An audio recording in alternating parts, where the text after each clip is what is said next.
dear viewers, to this segment where different stories and experiences meets.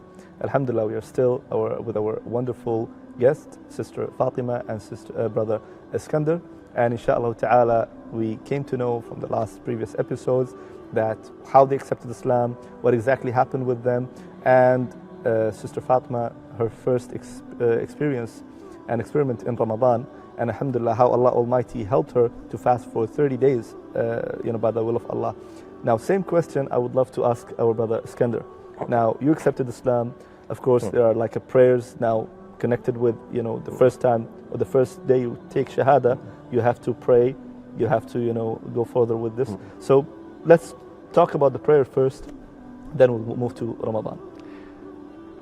When I first accepted Islam was at the Regional Islamic Dawah Council for Southeast Asia and Pacific, and the brother who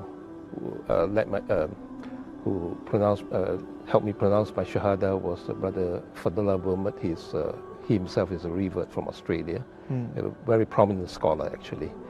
Alhamdulillah, I accepted Islam right in the middle of Ramadan, and actually, even you don't have chance to wait for a month, huh? I did in the middle. Right in the middle of Ramadan, and the first thing I did was fast, and I didn't know how to fast. So I heard about it, people taught me, and at the time I was single, all right, and I was not living anywhere near any Muslim.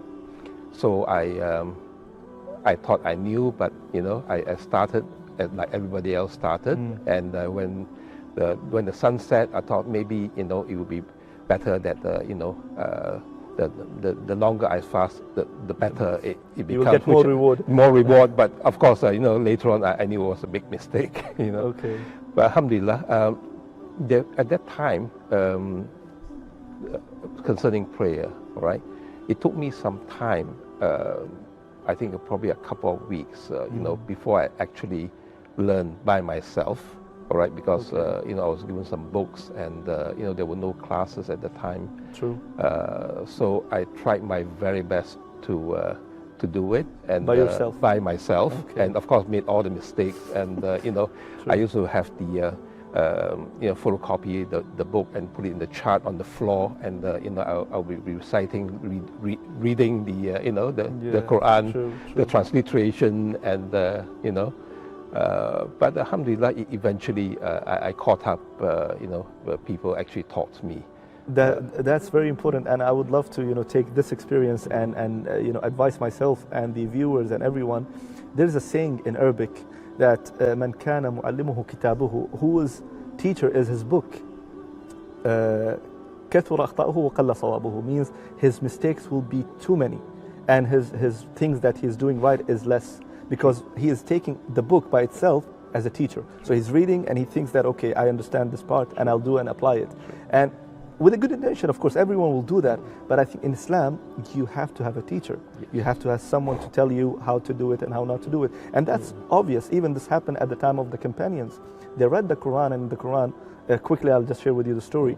One of the companions, he read the Quran and he says that fast when you see the white thread from the black thread, So he literally took it as a literally. He said, okay, fine. He took two threads, white and black, and he put it on his pillow.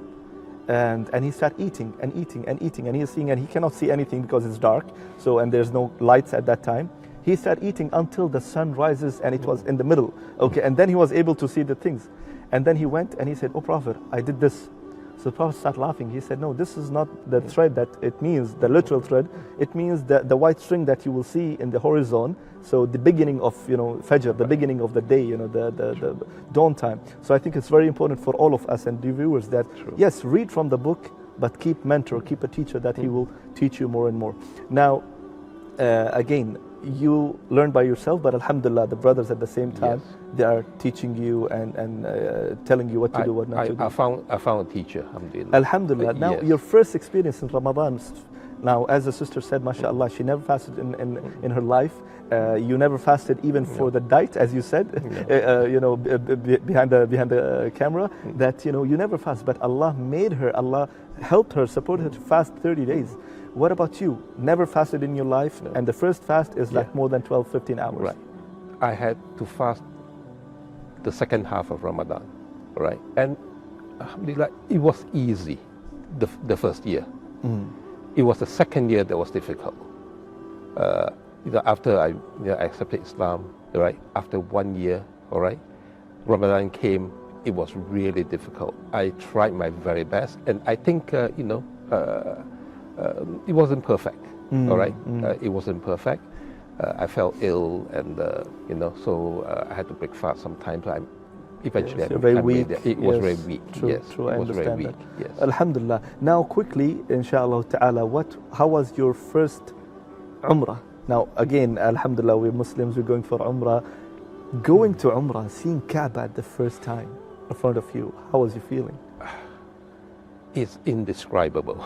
I mean, the first time I was walking down from the hotel and into the tunnel, and the moment I see the Kaaba, I saw the Kaaba, I cried. Subhanallah.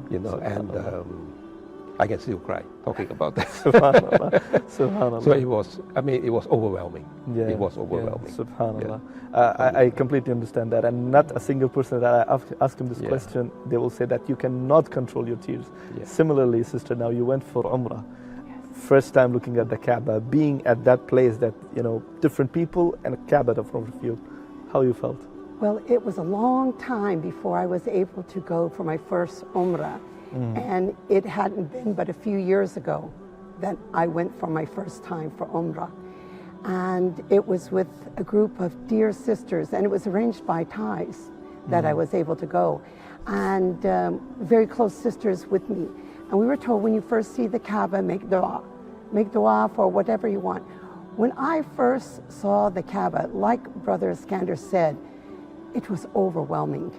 It was like coming home, coming back to your original state. It was something that you can't describe in words, only in feelings. It's like you just swelled up inside with joy and happiness. It's like a child coming back after not seeing their parents, or maybe never seeing their parents, but knowing that they had a parent.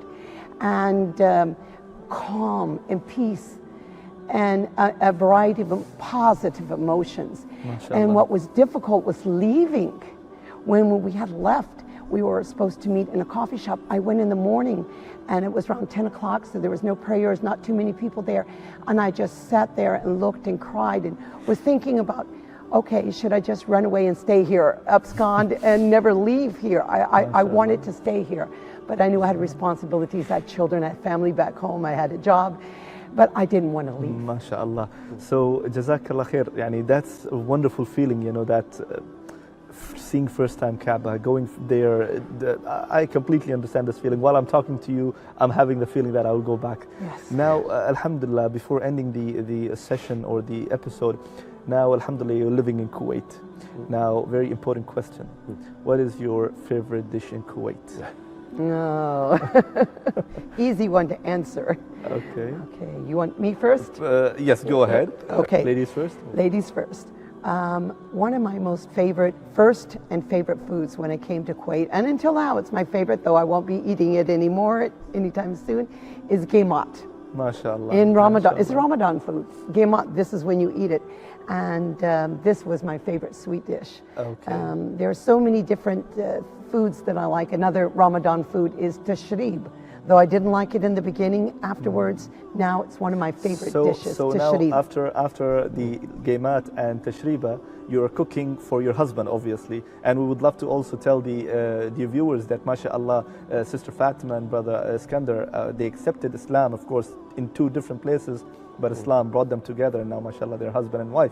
And alhamdulillah, she is making all the food that she ate in Kuwait for her husband, mashallah. So lucky he is. What about you, brother?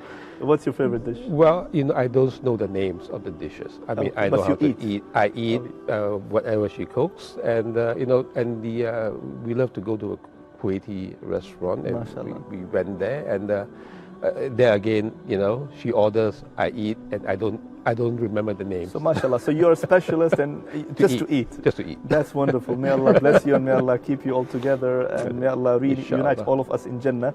Ameen ya Rabbil Alameen. Jazakallah. By that, dear viewers, the time is up, but I'm really enjoying with the, mashallah, our guest. But alhamdulillah, the time is up and I thank our guest here for being with us. Jazakumullah khair. And also, dear viewers, we will shift to the next segment. So stay with us, inshallah.